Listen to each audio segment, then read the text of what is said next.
Okay, hi, it's Paul Green with another one of our Focus on panels. I'm a little bit apprehensive today because most of the panelists are a little bit feisty, so we'll have to see where this ends up. But Feisty. the idea of these, I can think of other F words, Kevin. Um, Feisty. Wheels from 1950s. Dull, they're being feisty. I am an old man, Kevin, as you keep pointing out. Anyway, so the idea is to bring together a feisty panel to talk about a particular topic that hopefully will be relevant to small business. So if you're tuning in to this live or you happen to be sort of watching on a replay, you're welcome to put any comments, questions, whatever, and we will try and address them as we go along. But without further ado, let's go round and meet our feisty panel. Well, Mark's not so feisty. Mark's one of the nice guys. So, Mark, do you want to tell people who you are and what you do? Don't tempt me. So I'm Mark Ostrom from Pixuma, experienced graphic designers, virtual agency providing branding, all sorts of design for print work, websites, online, and specifying. What am I looking for? Specializing in magazines. Fabulous. Kevin, who are you? What do you do? Yep, Kevin Robinson from Your Copywriter. We provide copy for just about everything from regular blog articles through to things like email chains and advertising copy and various other things, all with the intention of helping people's sales funnels and occasionally making life easy for their customers. Excellent. And last, Only occasionally. Yeah. Yeah, a lot of the time. Well, we're very cheap, Emil. What can I tell you? That's why. good job we're talking about consistency today, isn't it? It is. And last but not least, our final feisty panelist, Marie-Louise. Who are you? What do you do? So I'm Marie-Louise from Lovely Evolution. I'm a branding and Canva design specialist. So I help people build a brand and create it with Canva. I have various design done for you services, and I work in a very collaborative way with my clients, so they get to peer into the design process using the power of Zoom and sharing of screens. They get to be involved in that design process. And for those that are kind of down the DIY approach, whether they're sort of in-house marketing people, virtual assistants, or micro businesses that are doing their marketing themselves, I offer various training options for people to learn how to use Canva and to design for themselves. When you said the power of Zoom, I was expecting you to do some sort of superhero move or something, just to show how impactful Zoom is. No, Anyway. I'm not awake enough yet, and I haven't had my 3 gins, so my monkey impressions come later on. Okay, I'm not sure whether I should be nervous about that or maybe be looking forward to it. Have you normally had 3 gins by this time of the day, though? No, but I think when Paul's talking about my very non-famous impressions, I think I had a glass of wine or a gin and tonic at the time. Anyway, we digress. Shall we get back to the point in question? So the overarching theme is marketing, because you're all marketing bods. And Kevin, I'll blame you now, Kev, just in case this goes disastrously wrong, suggested that we just look at the importance of consistency versus the impact of doing the unexpected or doing something that isn't in line with maybe what your customers expect of you. So why don't we start with you, Kevin? Do you want to sort of like give us your thoughts and just start the conversation off and let's see where it goes? Yeah. Okay. I mean, the reason I said this is I think this is one of those things that comes up quite regularly as a bit of a tension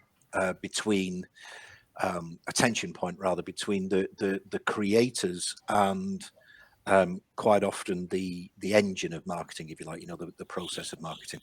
It's very easy to market very conventionally and by role. And in fact, there are companies, several that we probably know, who have strict packages. This is what we do for you. This will be the content. This is what happens every month. And it's likely to produce these results. And it does.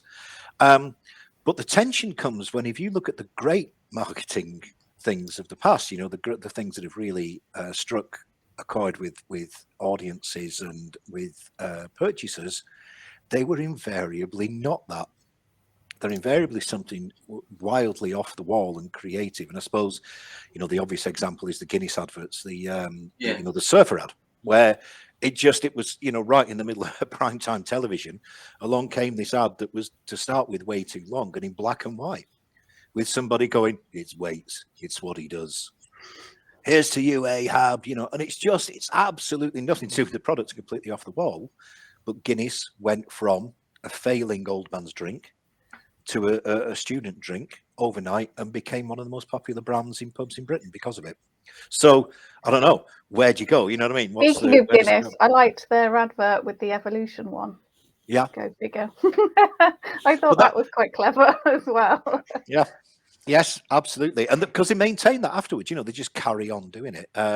Brewdog have got one at the minute. Sorry, I know you want to pass this on, but Brewdog have got one at the minute where they're the anti-sponsors of the World Cup.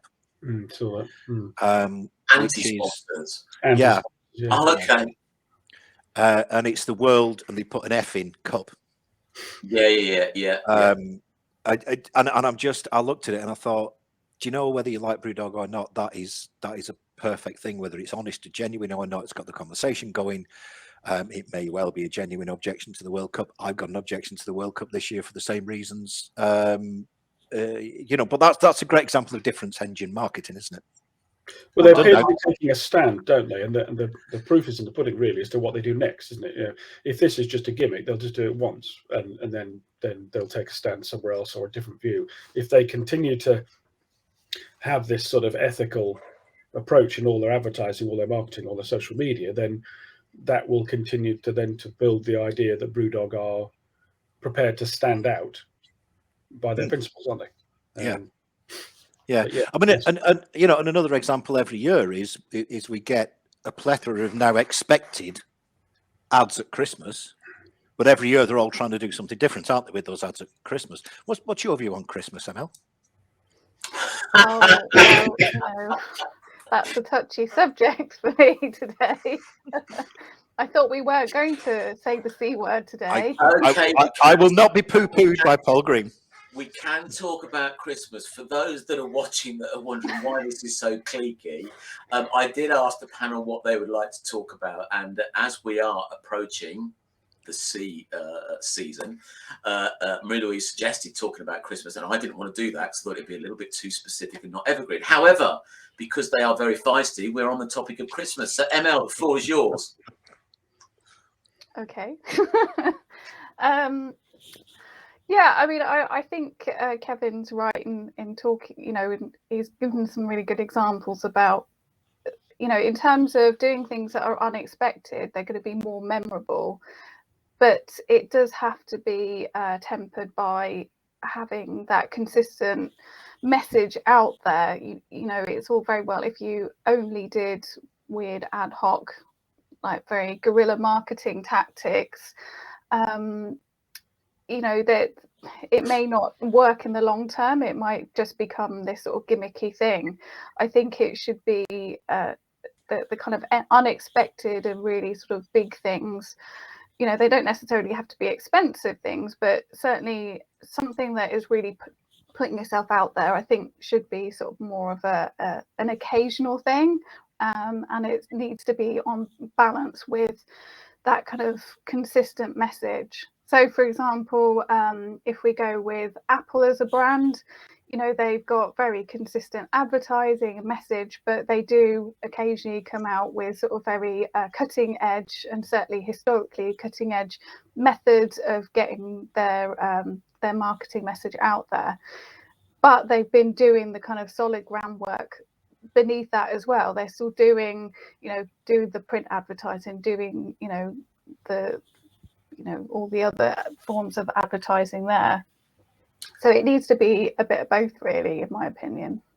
I guess to link what you're saying in terms of the consistency aspect of it, you know, with like Brewdog and Guinness and with the Christmas ads, you know, everybody's expecting, certainly from the, you know, the next Guinness ad, is it going to be better and different to the last one? Same with Brewdog, you know, that they're known for sort of their disruptive marketing, techniques. You're never quite sure what they're going to do, but it'll be something controversial. So I guess that's their consistency, isn't it? And then, everybody's waiting for all the Christmas ads to come out to find out, what they're doing this year, which one's the best, et cetera, et cetera. So it does get quite a frenzy going, I guess, around the Christmas period, and these companies that are known for doing something that is going to be a little bit, out of the norm, I guess. Well, I think that's part of it, isn't it? It's almost like you can, to some extent, get away with being consistently inconsistent. If I mean, like,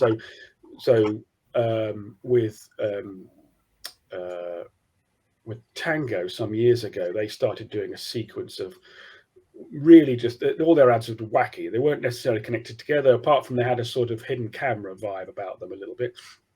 But the Guinness adverts have all been unusual, and there's not. But this thing to me, I suppose, that strings them together is very high production values, very high art sort of concept stuff most of the time, isn't it? And now they're tending to be the last.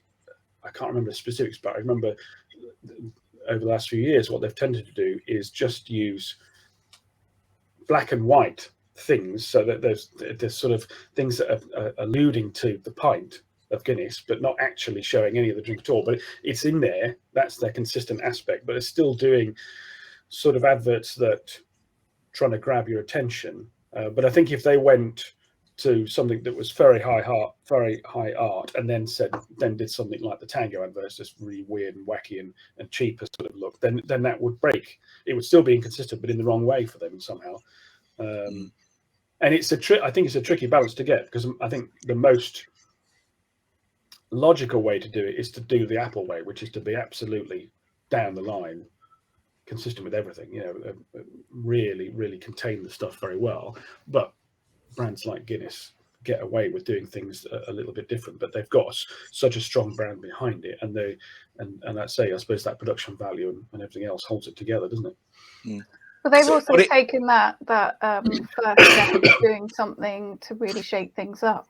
I'd be interested to know, because you've got the perception of the big advertising companies and advertising and a general kind of marketing and brand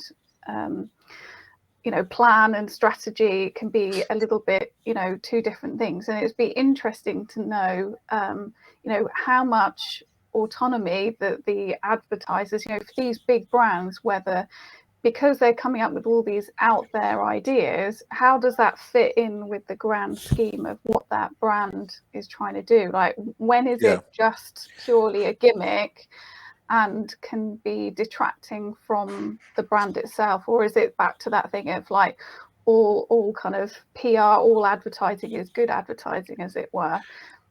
I think, but that's kind of the tension of it, isn't it? I think you've hit there right on where the tension is. At what point does the desire for consistent, solid marketing need to give way for somebody who's just had a really, really good idea about something, that is really going to work? And that's probably why more and more advertising and particularly tech companies these days have what they call these X departments, isn't it, where they just allow people to think out off the wall ideas and come up with something. Ogilvy has one now, and Google have one, but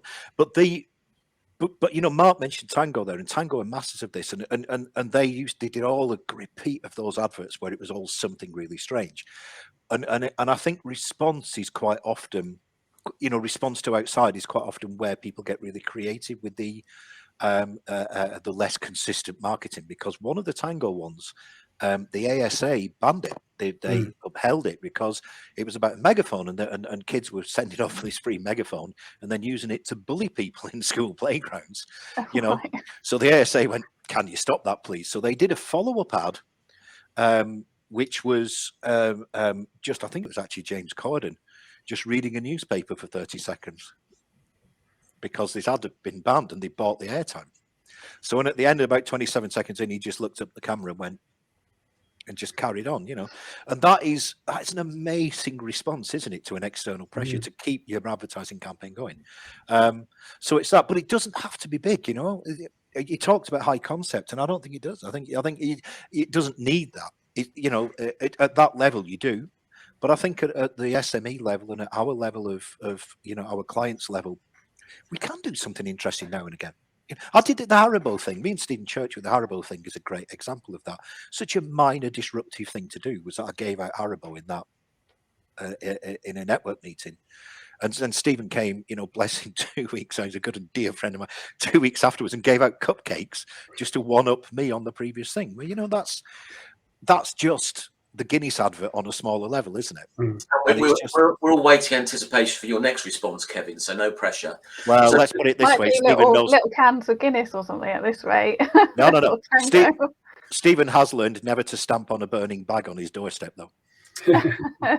There is that. So bringing it back to the small business world, then, should small businesses use a more of a disruptive approach every now and again, or not, or should they sort of keep on the straight and narrow?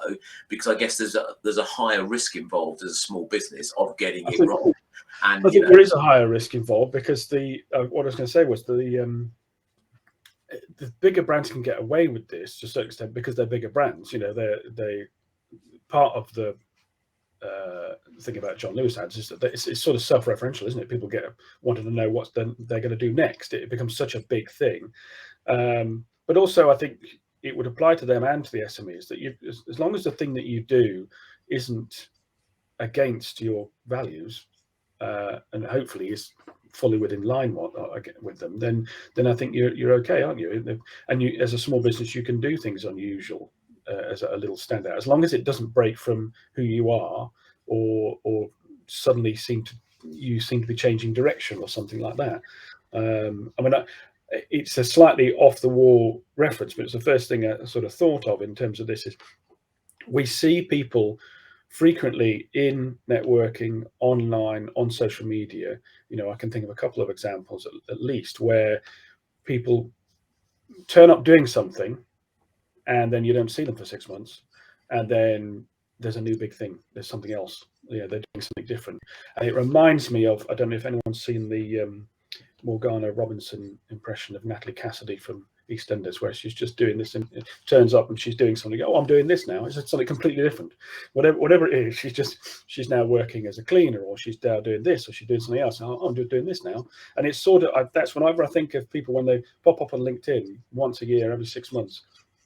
Oh, we've got this brand new course we're running, or we've got this new event we're running, or we're now doing this service, or and then you don't hear from them again.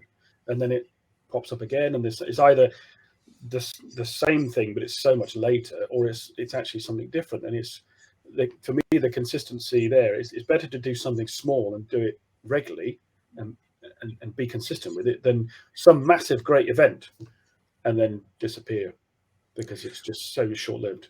But Paul keeps talking about this, keeps saying, "Oh, do this disruptive stuff," and unless you have the repeat, you can't disrupt. No.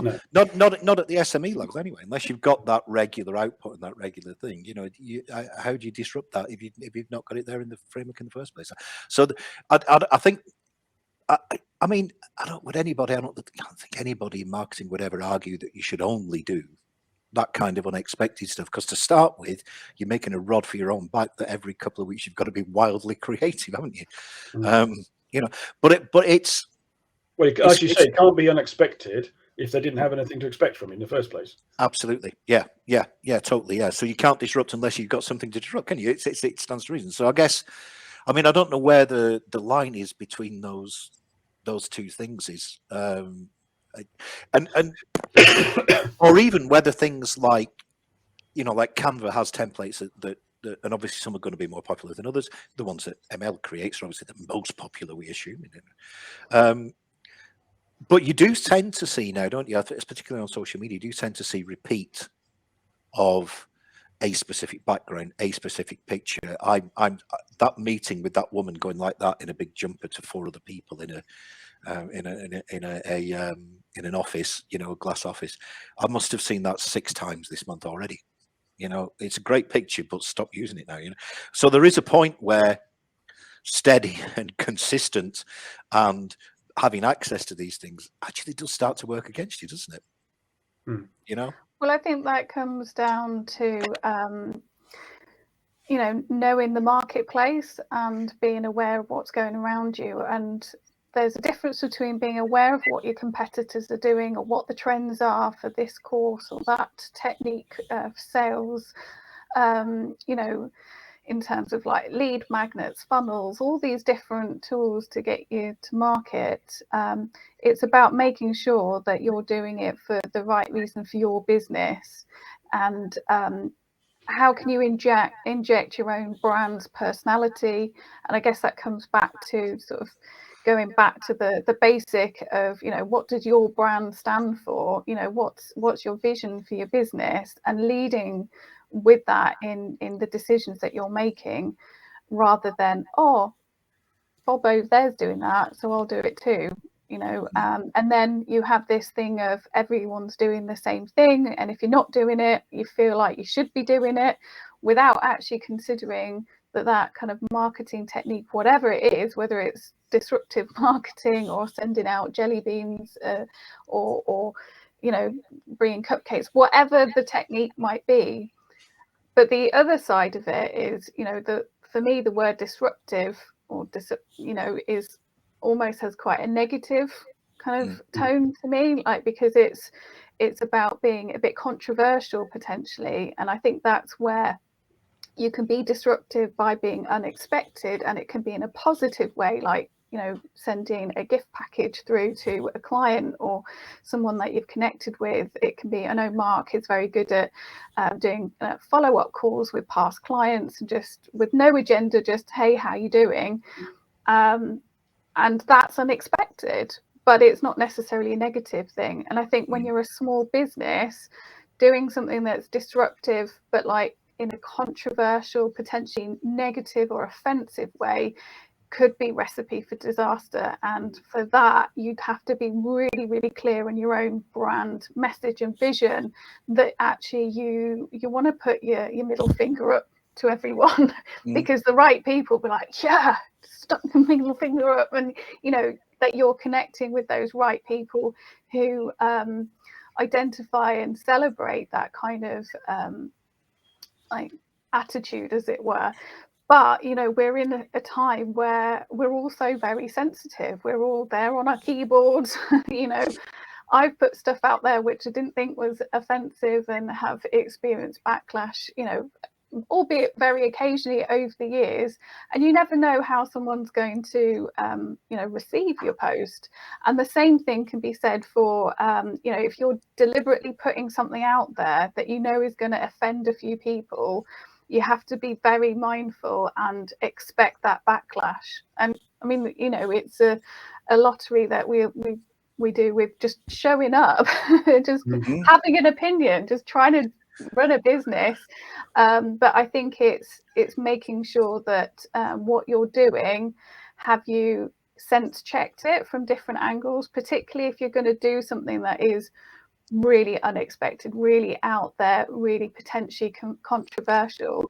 Is there someone that you can kind of check first to see, you know, look at it from different angles, because you don't want someone boycotting your business, because you never know how something might really take off as a sort of anti-campaign against you.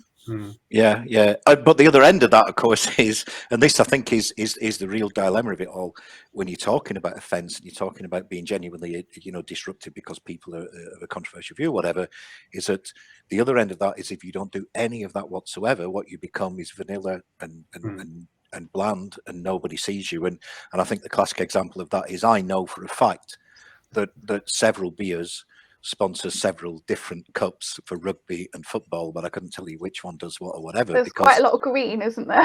Yeah. But that's, you know what I mean, who knows who they are. What does Carling do? Is Carling the FA Cup? I don't know. I've not a clue. I just know that beers sponsor sports games now, because the you know, the unusual nature of it, in that case, forced of course by rules about how they can sell alcohol these days, has meant that it's become bland, it's become vanilla. So it's no longer interesting, you know. So I don't know. It is about the channels as well, isn't it? You know, if we come back to the Guinness idea, their TV advertising, obviously, you know, they spend a lot of money and they do something quite off the wall and very arty. But they don't do that with their packaging. They don't suddenly decide one week to make them, oh, we're going to do it in glass bottles and make it look like Coke bottles. We don't change the logo. They don't change the packaging fundamentally. I mean, like I say, I was going to say that I think Guinness might be the Rugby World Cup. I'm not sure, but they sponsor rugby, I think. And on those times, you might see the packaging has got some sort of flag or rugby or whatever sort of motif. But it still doesn't. It's still obvious that it's them, because when you're walking down the aisle, alcohol aisle, you don't want to be looking at everything trying to work out where the Guinness is. That's what you want. You want to be able to just scan it, and there it is, because it's consistent. The same is true of probably of their customer service, all the phone lines, their print advertising. Each of the channels is probably treated quite differently. So you've got your packaging is one thing; it's very consistent and quite formal, and you want your the website is probably and the customer service side of things is probably quite formal and controlled in that sense. But then the TV advertising goes one way, and the social media, I don't follow them on, but I'm suspecting that there's somewhere in between, that they do sort of slightly irreverent sort of things here and there, but they've got a consistent message that they do there. It'll be different again, but the whole thing ties together, because it wouldn't be appropriate to change some of these other things in the same way. And the same is true with the TV advertising. I mean, admittedly, it worked because I can remember the name, but the bloody awful Verisure adverts with the terrible acting in it, they're just awful adverts. And then there's also the ones which haven't worked, because I can't remember which one it is, but there's sort of the generic life insurance ones where you get somebody in a conservatory and the friends just popped around to say hello, and and you get a pen just for inquiring, and it's like, oh god, they're just, they're absolutely awful. And they are the vanilla. I've got loads of free pens out of that though. How is your pen style going? Yeah. Very good. So let's get back to the small business side then. So with you touched on, I think you, Kevin, sort of said, standing out from the crowd. That's particularly important on social media platforms, because there's a lot of stuff going through that. Do you think, what are your thoughts on whether businesses are drawn towards doing something like a little bit maybe off key or out of brand to leverage that and stand out on on reels or stories or TikToks or whatever it might be? Do you think, is that a positive thing? What are your thoughts on it? You're asking me, Paul. Sorry, was that? I'll ask. I'm happy to anybody to answer the question, but as you started, I mean, let's think about this from the point of view, right? We are constrained. We're all constrained. I'm constrained. Mark is. Mark's producing. Mark's work is incredible, right? I'm a big fan of the stuff Mark does. He's a great designer, but other designers are available. I'll get to you in a second. Sorry, the fight for this was kicking in. I'm a great fan of Mark's work, and then there's ML, and I'm sorry, I think you're good as well. I think you're brilliant. But the point is, if ML is doing a design for your book covers you did recently, you are constrained by the size of that book cover. If Mark is making a leaflet for somebody doing a magazine, he's constrained by the size of that book. If I'm writing an article for somebody doing their website, I'm constrained by the size of those pages. So we all have structures that we have to work in. What it's about is what you do within that framework, isn't it? And I think the important thing is, as long as you're consistent and you stay within that framework, the thing that works. And when I say constrained by that, I mean because that's what the viewer has to have. It has to be A4 sized. So Mark has to use his space effectively. ML's got a space for a book cover to do those book covers in. It has to have the title. It has to have the things we need. As long as you keep those, there's a kind of bit after that, isn't there, where you can be creative. There's a way you can do something interesting and do something clever. And I think from a small business point of view, you have to understand that outside stuff, which is why it's really important, if you're going to be using Canva for your marketing, you do go through ML first, because that's what she's giving you, how to use those frames and know what you're doing there, and how to make that effective. And then if you're the small business, I would say, at least part of the time, live in that grey area a little bit. What can you do that's slightly unusual? It doesn't always work. I've just run 5 ads in a row in a magazine that Mark did, none of which have paid off. Made me laugh. We all thought it was hilarious here, and they were going to be great. Not a response. But I'm doing the 6th. Sod it. Good man. Got to be done. But I think there is that enjoyed grey. Live occasionally. Just live in that grey area. I think is what I'm saying. You know, there is a gap for you to do something a little bit interesting, a little bit unusual.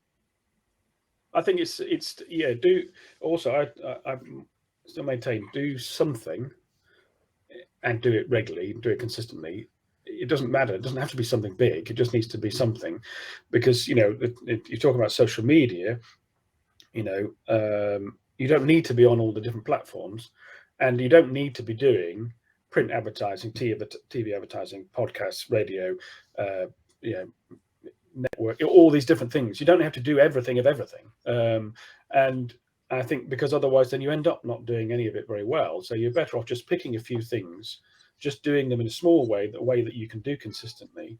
And also you mentioned TikTok. I personally don't think you should just sort of bandwagon something. Oh, everyone else is doing this, so I should do that. Because if you don't really have a plan of how you're going to do it or why it's going to benefit you, then it's probably a waste of time, and you could have spent that time doing something else. I'm not looking at TikTok. I don't think it's something that really. You're not going to sort of dance along. I'm not that sort of person, really. No. I think we all want to see that, though. It's not my personality. Dance, monkey, dance. It's not my personality from a business side of things. I've not had enough drink, but and I don't know who it's aimed at. I know it's a younger audience generally. It's probably not. It's not your audience. But that applies in a wider context. I'm not doing other things as well. I'm just trying to keep to the things that I'm comfortable that I can do regularly, and I think that are appropriate and work within them. I hate bandwagoning. Bandwagoning is it will kill you faster than anything. It's an awful idea. Just don't play with it at all. Just stick to you. Like ML said, stick to what is you and what the core of what you do. Don't jump on the back. And in fact, we talked about Brewdog earlier. If you look down the responses to that, which I was doing at sort of 5:30 this morning, when I saw that ad, I looked at the responses, and about every third one is, another woke company jumping on the bandwagon here. And it will appear to be that if they don't do anything else. If they keep at it and they demonstrate that this is genuinely how they feel about stuff, then it'll have more impact on it. I think you've touched on it. I think there is a tendency, as soon as something new comes out on a social media platform, or a new social media platform comes out, then you feel you've got to be part of it. But I think you've got to be conscious of where your target market hangs out. Is your audience actually going to be there? What is it going to do to your brand doing silly little dances or mimes to music tracks or whatever? I think you've got to be, and I'm not sure that all businesses are. I think they think, they've got to go and do something wacky now because everybody else is. But it's got to be relevant to you as a business, hasn't it? And whether it fits inside of your overall marketing strategy and whether those channels are right for you. So I saw something along those lines recently over the sort of on the run up to Halloween. There was a post that kept popping up I saw it on Instagram. It was probably came up on other places as well, but it was as if like a Halloween costume sort of packaging, and you put yourself as that. Dressed up as that. So the first one I saw was like that amused me was, I think, fancy dress, Halloween costume to be a designer, and it was sort of like a Steve Jobs type outfit with a sort of Boy George type, black hat. And sort of that kind of made me giggle a bit. I was like, yeah, that's funny. And then I just kept seeing them pop up where there must be some, either some template or generator or something. And I kept seeing it. And so after the third or fourth one, I was bored of it. And it was clearly sort of became this sort of, everyone thought it was hilarious and great. Oh, I'll do one. But there came a saturation point where I was fed up with it. And it became not fun, and that's quite humorous. It became unoriginal and gimmicky. Yeah, I definitely got bored with seeing them. I'm with you. The first two or three are like, oh, these are interesting, and then it's like, oh, hang on, and it just becomes some other meme. If you got on it early and kind of went, oh, how did they do that? Great, I'm going to do one quick. Then you'd be on the wave of it being kind of still quite new, fun, But if you were doing it because you're like, oh, everyone else is doing it, I'm going to do it too, you're sort of in the sea of sameness. Well, that's, you can't. The thing is that the first people to do it, they were creative, weren't they? They were generating something. If you're simply copying it or jumping on it, then you can't get the same impact, because it's clear what you're doing. You're just hanging on to coattails of somebody else. And like all these things, they're just tools, aren't they? So, you know, the tools are very effective if they're in the right hands. So Canva is a fantastic tool, but not in the wrong hands. You know, it is, you've got to know what you're doing with it. And it's no use just saying, oh, well, we're going to do our own design work now because we can use Canva and it's quite cost effective. Yeah, we bought a Canva subscription. If you turn out a load of old rubbish. But this is, I mean, that is the gap that I think probably all three of us dwell in as well, isn't it? It's the difference between what is accessible to people who don't do our job and people who do our jobs, you know. And I think people do look up to us to be a little bit creative and to give them the guidance and stuff they need. And I'm always really wary of, you know, when you see do my 3-day course of marketing superiority, and at the end of it you'll be able to find, and I just think, no, you won't. You probably really won't, because unless you are tuned to that difference, you know, that little bit of something in the first place, that we all can't make yourself into something you're not. Cannot make, exactly. And you know, learning Canva will not make you ML. It will make you produce that good stuff that goes out every day if you practice. But it's not going to make you ML. And learning to use Photoshop is not going to make you Mark. You know, so there is. Buying a fancy DSLR camera doesn't make you a photographer. No. These are all tools, and it's knowing your limitations. And I think, you know, doing, you know, DIYing stuff as a small business is part of the kind of life cycle of going through. But there comes a point, if you want to make real impact, then working with the expert is going to level up what you're doing, that activity. Yeah, we, as you know, Emil, I have sort of asked you to sort of like get some people to stop putting their Canva designs up on social media because they hurt my eyes. I think you have worked with certain people to evolve that, but you know, there are certain things, you know, I've, some would say, stalked. I've followed you and, you know, learned a lot on Canva. And I think, you know, whilst I still make a few faux pas, I think my sort of Canva graphics have got a lot better over time and a little bit more consistent than they were, because there's just stuff you don't know, you know, just sort of. But like, I'm not claiming with the teaching, the way my training, you know, because I have various offerings around that. I don't promise to make someone a professional graphic designer for them going through it, because it's aimed at those who are DIYing, whether they're that virtual assistant or small business owner. And so it's recognizing that they've got limitations and that their ambition is not to become the next graphic designer and all of that.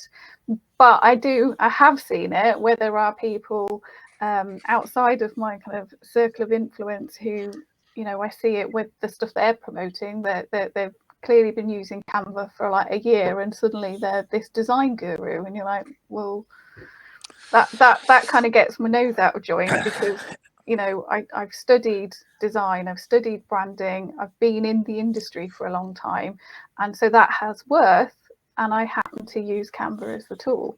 And it's like what Mark said, is that you can have the tool, but it doesn't automatically, magically make you, you know, you can have a social media scheduler, doesn't make you a social media guru. Yeah, I think we've all felt that pain, haven't we? And I think it's coming back to the subject consistency. If you want to do consistent social media messages on specific platforms, but you're not very good at it, or you want to do consistent graphics for leaflets or brochures or websites or something, or you want to write regular blogs but you're not very good at it, then the key is to spot those things and still aim to have that consistency, but get some help. You know, get help with the bits that you can't do very well, so that you still maintain that consistency. Because if you try and take it on yourself and you take on too much stuff, you'll drop the ball somewhere, and then you're just wasting your time. Yeah, and you can be trained, and I do half a day's training as well on basic copywriting skills and all that sort of stuff.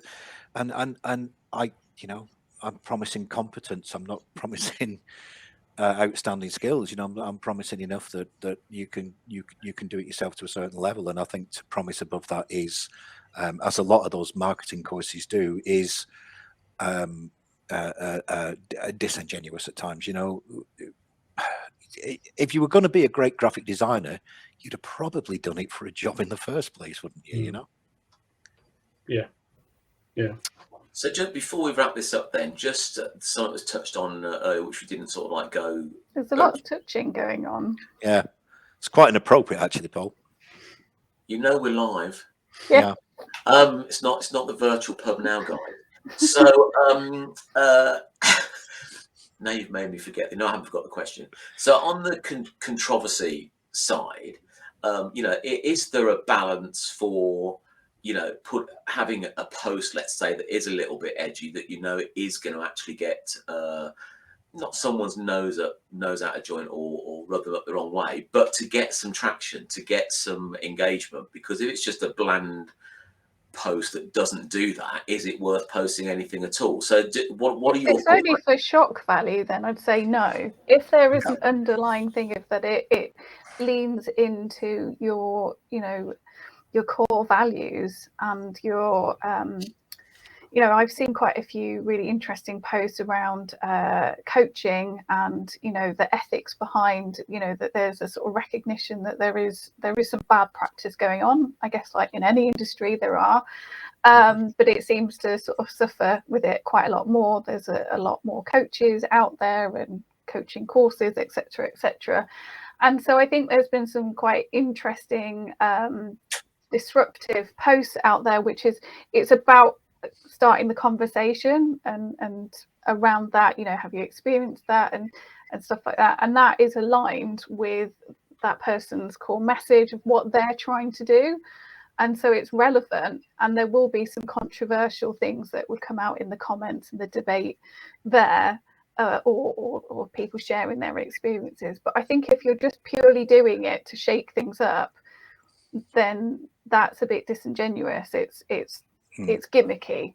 But if it is doing it from the point of view that you're wanting to really showcase why you're different, or starting that conversation in some way, or being vulnerable, you know, sharing a side of yourself, that can be a bit disruptive, as it were, a bit different.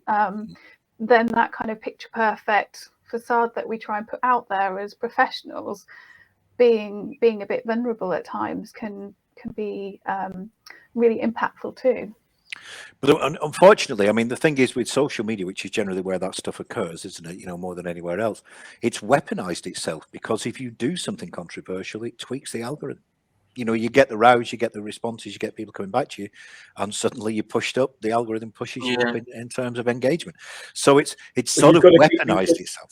You've got to then you've got to take the Katie Hopkins approach of becoming more and more divisive with every single post you put out. Otherwise, you don't maintain that level, and that's where it becomes a problem. I think I agree entirely with what Emil said in terms of, you know, encouraging a conversation is fine as long as the point at which the question you're asking is genuine, or the side of the argument you're taking is your side of the argument, and you're not just raising something to say, you know, just to get an empty conversation going, because then it doesn't lead to anything. You know, you could put a post out and say, oh, I think Elon Musk is brilliant, or I think Elon Musk is rubbish.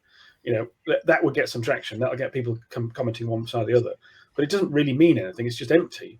Whereas if you could compare it to something that he's done or something he said, and what you or thought, if you're a social media expert and you're then, and it's relevant because of, you know, the things around Twitter and then you're having a conversation. If you're relating it back to your area of expertise, it makes sense. There's that you're relating or your ethics. If you're relating to your ethics and your standpoint as well, you know, saying, well, I disagree with him on this and this is why, and you give a bit of detail rather than just a 2-line something or other. You know, you just got to have.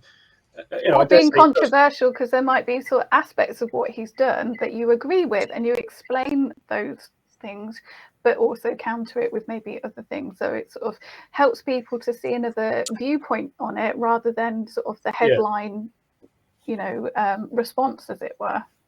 Yeah. Absolutely. I mean, without a doubt, the most popular post that on LinkedIn that I put up, whether it, hints, tips, do all the stuff that we all do on LinkedIn, undoubtedly is my Monday thought for Monday morning that I do in the bath usually.